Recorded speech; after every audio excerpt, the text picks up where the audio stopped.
Jenis foodborne disease yang disebabkan oleh virus antara lain penyakit hepatitis A, yaitu penyakit yang dapat menyerang organ hati dan disebabkan oleh infeksi virus hepatitis A. Selanjutnya penyakit gastroenteritis atau stomach flu, yaitu inflamasi pada lambung dan usus.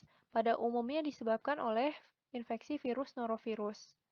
Selain virus norovirus, ada juga beberapa virus yang dapat menyebabkan gastroenteritis, seperti adenovirus, rotavirus, enterovirus, sapovirus, dan virus hepatitis E. Selanjutnya saya akan menerangkan soal karakteristik. Pada dasarnya foodborne virus ini merupakan virus yang menginfeksi melalui oral, yang kemudian virus tersebut akan melalui lambung yang asam, sehingga virus tersebut harus bisa tahan pada pH yang rendah, resisten terhadap klorin, dan memiliki survivability yang tinggi. Bisa dilihat juga untuk norovirus memiliki ketahanan pH yang rendah hingga 2,7, dan bahkan untuk hepatitis A bisa tahan hingga pH 1. Kemudian untuk norovirus dapat survive pada 60 derajat Celcius selama 30 menit, 2 minggu pada suhu kamar, dan beberapa bulan jika di air. Dan untuk hepatitis A virus ini dia bisa survive pada 6 derajat selama 1 jam, survive 4 minggu pada suhu kamar, dan 3 sampai 10 bulan di air. Untuk resisten klorin juga norovirus ini bisa sampai konsentrasi 2 mg per liter, dan hepatitis A virus ini bisa tahan hingga konsentrasi 10 mg per liter. Penyakit yang paling umum ditimbulkan dari foodborne disease akibat virus adalah gastroenteritis dan hepatitis. Gastroenteritis disebabkan oleh infeksi norovirus, di mana gejala yang terjadi adalah radang usus yang ditandai dengan diare, kram, mual, muntah, dan demam.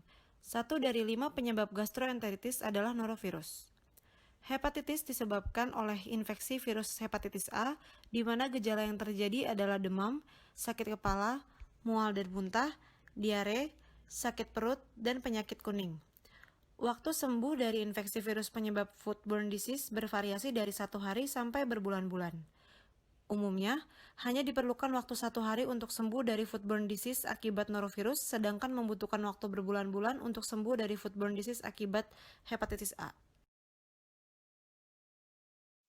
Selanjutnya, saya akan membahas mengenai transmisi virus foodborne. Transmisi virus ini dapat melalui beberapa cara. Yang pertama, orang yang terinfeksi menyentuh makanan atau minuman dengan tangan yang terkontaminasi partikel feses atau muntah. Yang kedua, makanan atau minuman diletakkan pada permukaan yang terkontaminasi partikel feses atau muntah. 3. Droplet muntah dari orang yang terinfeksi yang tersebar dari udara ke makanan.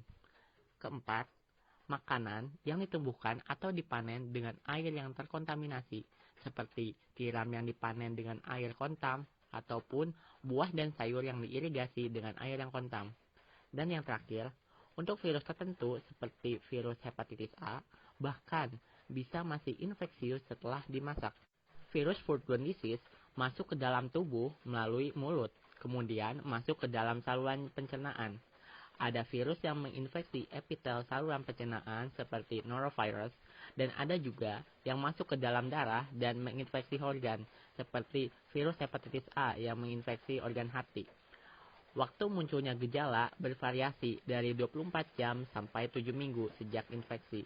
Misalnya norovirus hanya memerlukan waktu 24 sampai 48 jam, sedangkan hepatitis memerlukan waktu 2 sampai 7 minggu.